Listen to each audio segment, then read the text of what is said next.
Hey there, now we've all heard about success is about closing deals and hitting the targets and looking like the top salesperson on the block. But what if I told you there's more to it? So today, we're going to dive into the complex world of the social narratives and the power dynamics in sales. Now, how do these factors influence the way we approach clients? So let's break it down.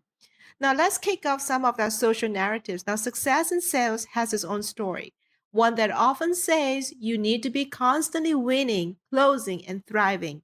Now, it's not just about the results anymore, it's about looking successful. Whether it's keeping up with a flashy lifestyle that you've got or hitting every target, now this narrative shapes our approach to client management. Now, there's a silver lining here. Now, when you're motivated by this social perception of success, you tend to push a lot harder. You're driven to win the clients and close the deals. Now, think of that as a confident salesperson who dresses the part and knows how to create that perception of control. Now, clients generally will gravitate towards them because success feels contagious. Now, for instance, imagine a salesperson who always shares their latest successes on um, social media showcasing their wins. Now, potential clients see this and think, if they're doing well, I want to work with them. Now, this narrative can definitely open doors. But wait, though, there's a catch.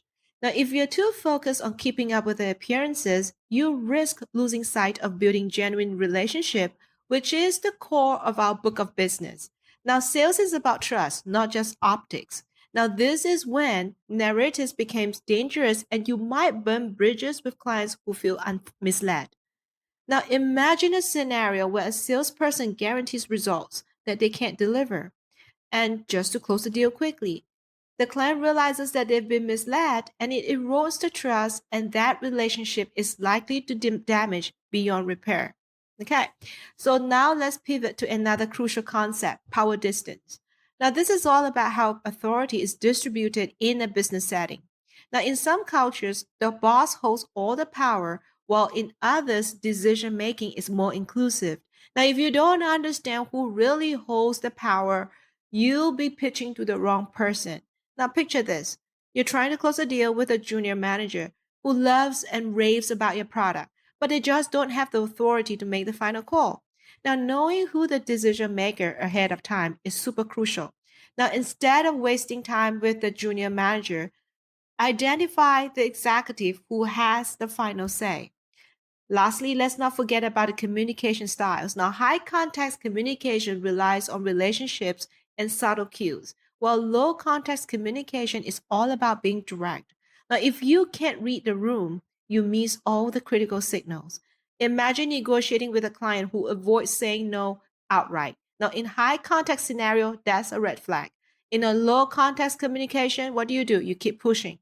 Now consider this. You're in a meeting with a client who seems to be hesitant but keeps nodding. Now, in a low context environment, you interpret that as agreement and you push for a deal.